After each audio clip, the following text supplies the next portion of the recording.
Atin pong basahin ng 2 Corinthians 9, 6 to 8. The point is this: whoever sows sparingly will also reap sparingly, and whoever sows bountifully will also reap bountifully. Each one must give as he decided in his heart, not reluctantly or under compulsion, for God loves a cheerful giver. Verse 8, and God is able to make all grace abound to you, so that having all sufficiently in all things at all times, you may abound in every good work. Purihin po ang Panginoon sa pagbabasa ng kanyang salita. Tayo po'y manalangin. Ama, Panginoon, maraming salamat po sa oras at araw na to na pinagkaloob mo. Patuloy mo kaming gabayan, Panginoon, sa pagkasaluhan namin sa iyong salita, Panginoon. Ikaw po ang siyang manguna at maging madulas, Panginoon, Lord God, ang ibababa ko, Panginoon, sa pangalan mo, Panginoon. Ikaw po ang patuloy na mag-lead sa akin, Panginoon, sa pangalan ng Panginoong Yesus. Amen. Tayo ba'y makakaupo na?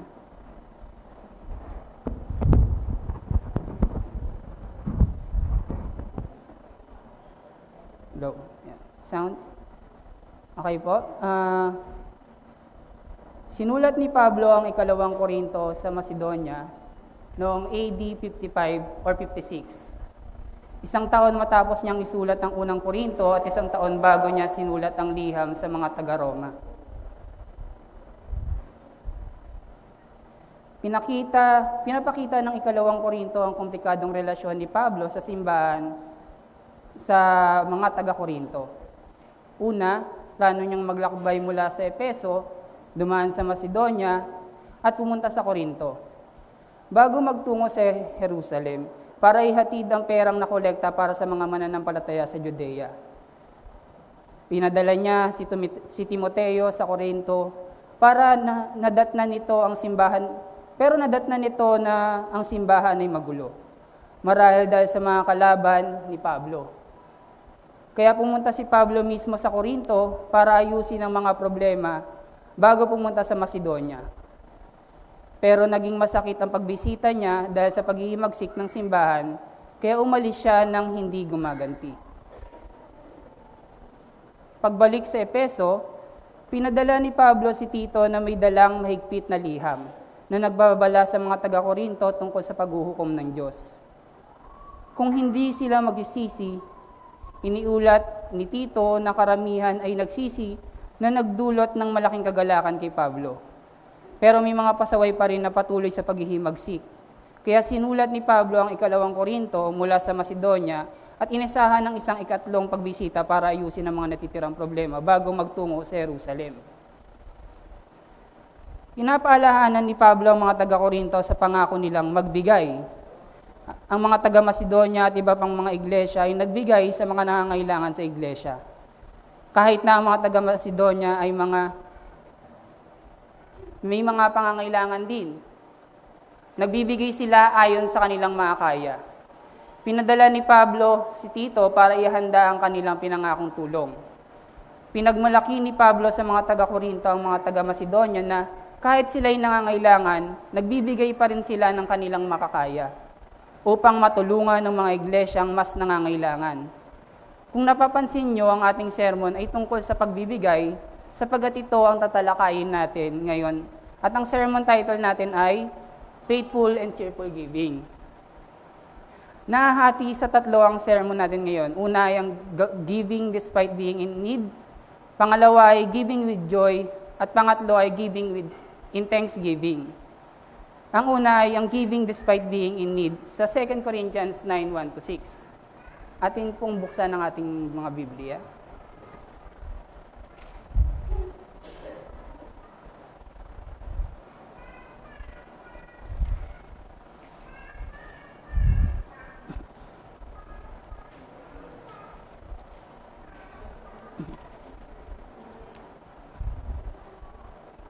Now, it's superfluous for me to write to you about the ministry for the saints, for I know your readiness, of which I boast about you to the people of Macedonia, saying that Achaia has been ready since last year, and your zeal has stirred up most of them.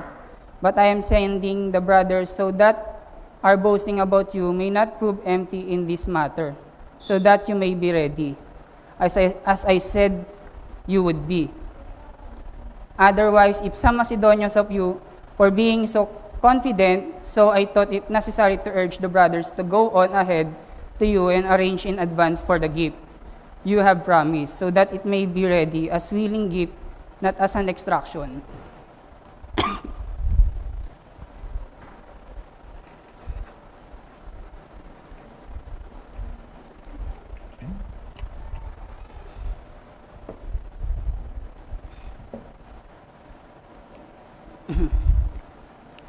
Yun po, sa ikalawang Korinto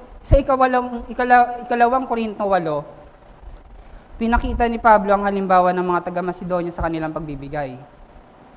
Kahit sila'y dumaranas ng matinding pagsubok at kahirapan, nag-uumapaw pa rin ang kanilang kasiyahan sa kagandahang loob sa pagkakaloob upang mas matagunan nila ang pangangailangan, di man lamang ang kanilang iglesia at ang maging kanilang simbahan. Sa ikalawang Korinto 8, sinabi ni Pablo na ang mga taga-Macedonia ay lubos na natutuwa kay Kristo. Kahit sa kanilang matinding pagsubok, handa silang magbigay para kay Pablo, tulad ng nakita natin sa karanasan sa Pilipos. Sa ganitong paraan, hinihikayat ni Pablo ang taga-Korinto na tuparin ang kanilang pangako sa pagbibigay, hindi dahil sa obligasyon, kundi dahil sa kusang loob. Atin pong basahin ng Lucas 21, 1-4.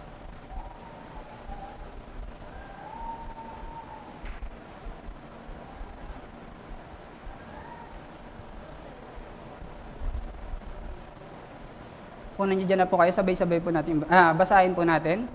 Jesus looked up and saw the rich putting their gifts into the offering box. Excuse me. And he saw a poor put into 2 small copper coins. And he said, "Truly I tell you, this poor widow has put in more than all of them. For they all contributed out of their abundance, but she out of her poverty put in all she had to live on."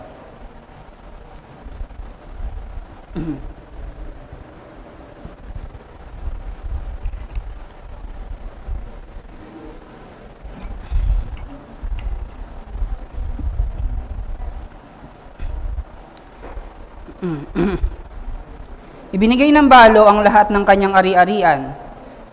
Kahit maliit lang ang halaga nito, hindi siya nagdalawang isip na ibigay ang lahat. Ang mensahe ng kwento ay hindi ang halaga ng handog ang tinitingnan ng Diyos, kundi ang kalooban ng nagbibigay. Ito ay dapat mula sa pusong buong tapang at hindi nagatubiling magbigay. Ang isang tanso noon ay isang kasing halaga ng isang araw na sweldo ng mga Israelita. Huwag kang mawalan ng pag-asa kung maliit lang ang may bibigay mo. Hindi ang halaga ng handog ang mahalaga sa mata ng Diyos, kundi ang intensyon ng nagbibigay.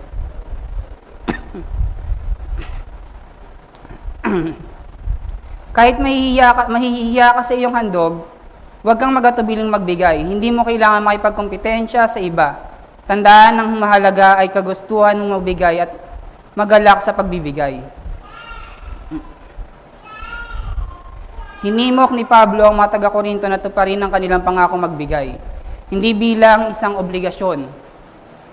Magbigay lamang ng ayon sa inyong makakaya at huwag itong puwersahin. Magbigay ng ayon sa inyong puso, hindi sa dami ng pera sa inyong bulsa.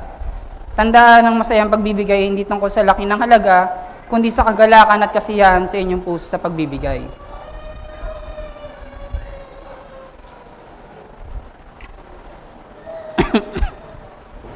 Ang pangalawa ay ang giving with joy. 2 Corinthians 9:7-9. Sige po atin pong basahin at puntahan.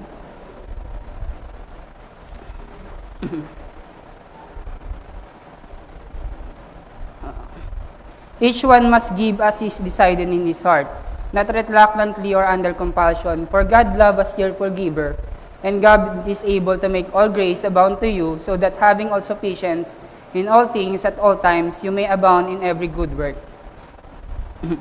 As is written, He distributed freely, He has given to the poor. His righteousness endures forever.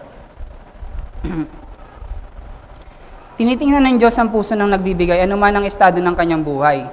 Tandaan, hindi tinitingnan ng Diyos kung gaano kalaki ang iyong pagbibigay, gaano ka man nangangailangan. Tandaan sa Lucas 21:3-4, tiningnan niya ang puso ng balo, hindi kung gaano kalaki ang kanyang binigay. Makikita natin kung paano pinuri ni Pablo ang mga taga-Pilipos sa Pilipos 1-3. Ang mga kapwa niyang lingkod ay hindi lamang sumuporta sa kanyang mga bagay na kanilang kailangan, kundi kahit na sila'y dumaranas ng matinding pagsubok, masikap silang nagtrabaho kasama ni Pablo para sa ikabubuti ng Ebanghelyo. Maaari rin natin gawin ang parehong bagay para sa ating mga lingkod ng Diyos. Maaari tayong makipagtulungan sa team ng ebanghelismo at makipaghagi rin sa mga serbisyo tuwing linggo. Sa ganitong paraan, nasusuportahan natin ang gawain ng Ebanghelyo at nagiging aktibong bahagi ng Sunday service. Makikita natin sa mga talatang ito na magbigay ayon sa pinansya ng kanyang puso, hindi nag-aatubili o sa pilitan.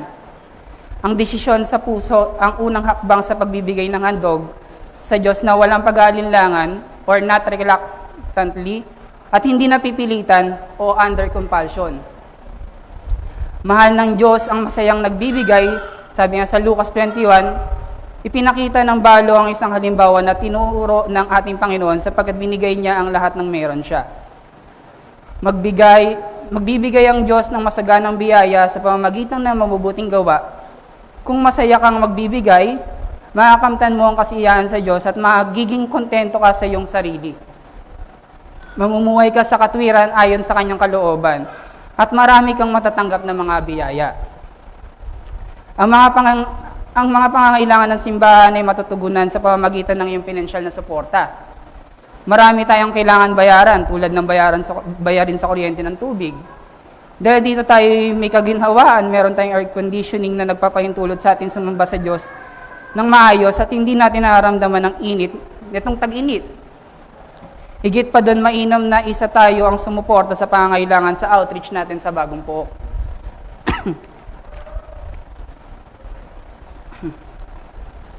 Ang pangatlo ay ang giving and thanksgiving. Giving and thanksgiving. Marami kang makakamtang biyaya, hindi lamang para sa iyong sarili, kundi para rin sa mga tao na makakarinig ng Ebanghelyo. Magiging aliw at serbisyo ito sa kanila at makakapokus sila sa salita ng Diyos tuwing linggo ng umaga. Sa kadahilanan na ang pasilidad natin ay komportable, malamig at maayos na nakakaupo. Higit pa rito, matutulungan natin ang pangangailangan ng ating pastor na lagi naghahanda ng mensahe at nag-aaral araw-araw. Ang lingkod ng Diyos na ito ay laging nananalangin para sa atin upang lumago tayo sa biyaya at kaalaman sa salita ng Diyos. Ang ating pastor ay meron ding mga pangangailangan tulad ng upa sa bahay, bayarin sa kuryente, tubig at pagkain para sa kanyang pamilya. Mahirap maging isang full-time pastor, ngunit dapat tayo magpasalamat dahil sinakripisyo niya ang lahat ng oportunidad upang maglingkod sa Diyos at alagaan ng mga tupa na pinagkatiwala sa Kanya. Tandaan ang tapat at masayang pagbibigay isang gawa ng pasasalamat para sa lingkod ng Diyos at para sa Diyos na umirang sa Kanya upang pangalagaan ng ating mga kaluluwa. Ang katwiran ay nagsasabi na huwag magpalinlang sa mga kasinungalingan na nagmumula sa kasamaan. Ikaw ay magiging kontento dahil dito, makakatulong ito sa ating ministeryo, gayon din sa ating pastor.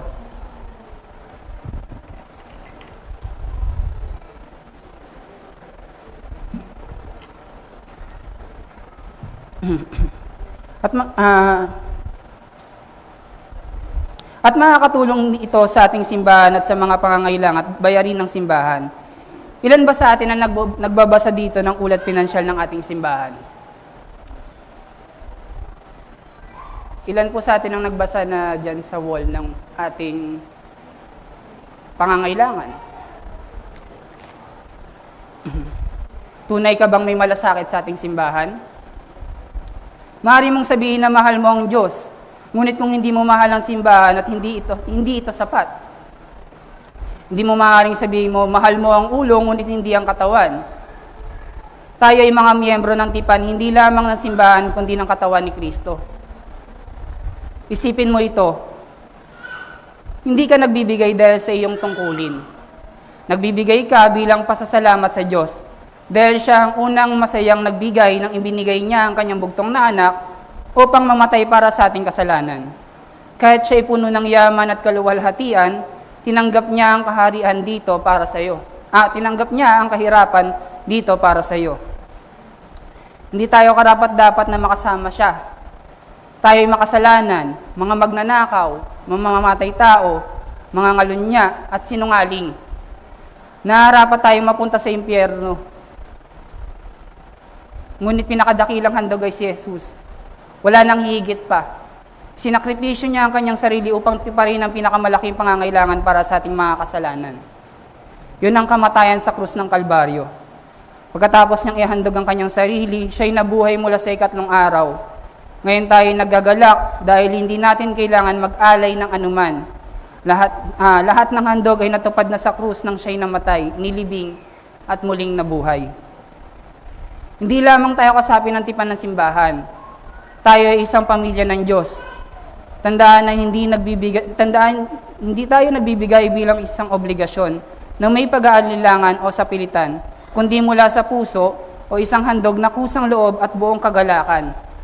Kaya ang challenge natin ngayon ay tayo'y magpasalamat sa pamamagitan ng pagbibigay ng tapat.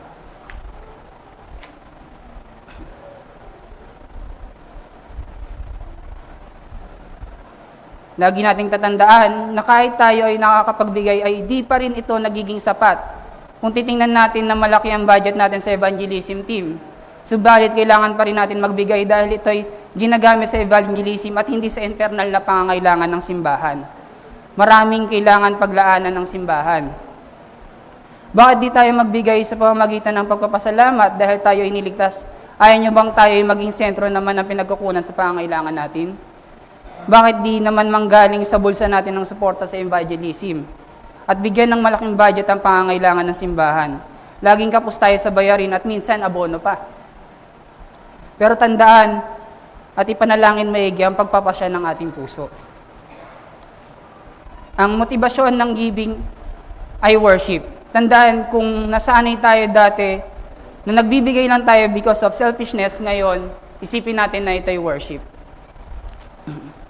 Ngayon po ay tayo tumayo at manalangin.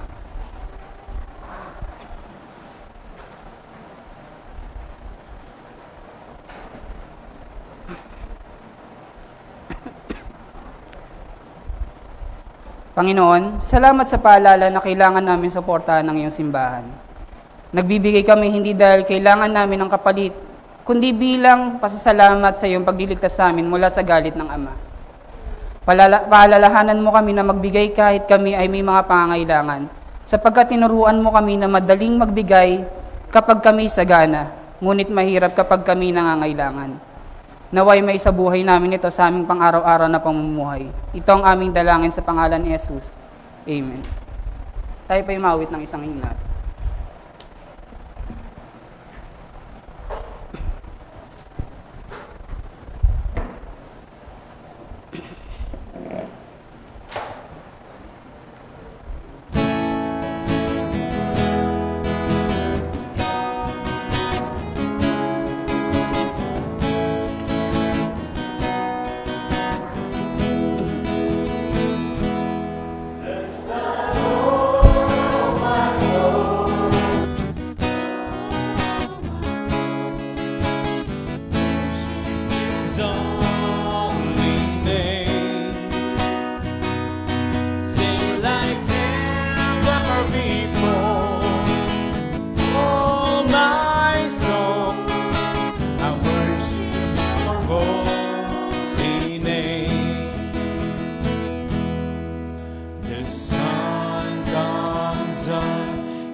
Hello, hello, yan.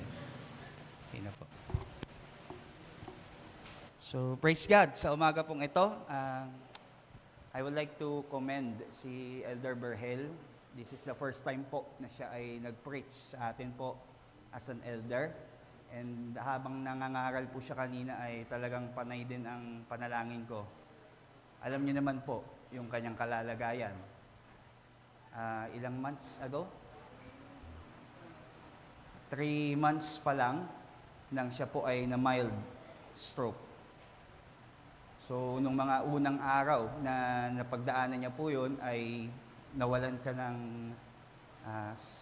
yung katawan niya po ay some parts ay hindi may galaw. And at the same time, may mga parts sa memory na medyo hindi maalala. Pero sa biyaya po ng Diyos, sa umagang ito, he was able to preach the Word of God. And paulit-ulit ko pong tinatanong sa kanya noong natanggap niya yung nomination ng eldership, ay kakayanin mo ba physically? Kasi alam ko yung kalagayan po niya. Pero andun yung willingness niya po to serve despite nung kanyang condition. Kasi hindi naman lingid sa akalaman din ng marami, ay pinanganak po siya talagang merong, tama ba? Butas sa heart. So, biyaya po ng Diyos na siya'y buhay hanggang ngayon at ginagamit po ng Panginoon, no? And I praise and thank God dahil maluwalhati niya pong naibaba sa atin, paalala. And yan po ay pinanalangin niya talaga, yung topic pong yan. I commend him kasi isa siya sa mga members ng ating church na nakikita yung need ng church. Very concerned siya sa mga need ng church, no? Kaya siguro yun po yung paalalang ibinigay po sa atin sa umagang ito, na tayo'y nasa mundo pa, although nandiyan ng Panginoon natin to provide the needs of the church, pero gagamitin niya po tayo para i-supply ang mga bagay pong yon. And kung maalala niyo po ay nung kayo ay nag-water baptism, nagkaroon ng church membership class. Tama po ba? Isa sa ating covenant with the church is to magtulong-tulungan, itaguyod ang pangangailangan ng iglesia. Kagaya nga po ng nabanggit niya kanina, tayo ay nag-purchase ng lupa, ng bahay-sambahan, ng ilaw, ng tubig, meron tayong monthly bills. May mga pangangailangan po ang church at ang Panginoon ay provide yan, hindi mula sa labas, kundi sa pamamagitan po natin, no? So, kaya nga po meron tayong tinatawag na mga sobre doon sa mga members. Reminder po, yung sobre is not to monitor yung amount na binibigay po ninyo.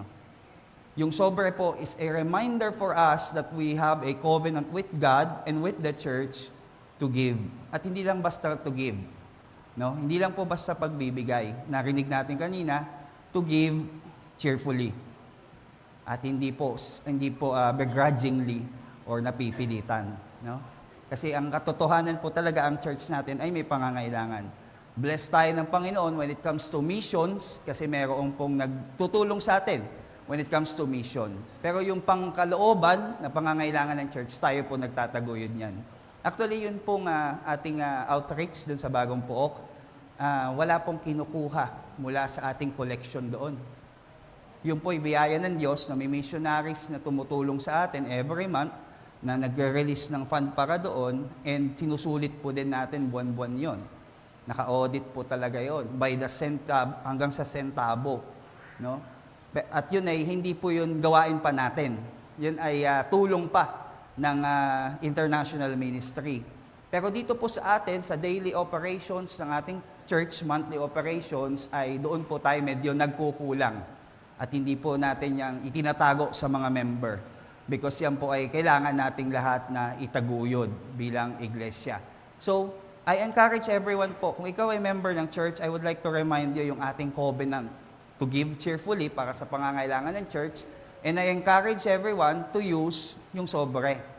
I thank the Lord po sa mga tapat po na nagkakaloob, isang paalala po ngayon na magpatuloy na maging tapat. At sa mga medyo nakakalimot din naman po sa bahaging ito, maliit man po yan o malaki, kung tulong-tulong lahat po tayo sama-sama, ay matataguyod po yung pangangailangan ng church. So I encourage po na kung kayo member ng church, if you're going to give, use yung sobre, no? So that we can paalala po yan, na yan ay covenant po natin o tipan po natin sa Panginoon. And isa po sa mga pinagpapasalamat ko din sa ating tinatawag po, meron tayong finance committee. Pinapangunahan po yan ni Ate Sel, pero meron po siyang kasama sa committee na yon for accountability. Isa po sa pinagpapasalamat ko, alam niyo po, hindi lahat ng church ay nagpapaskill ng tinatawag po natin na financial statement.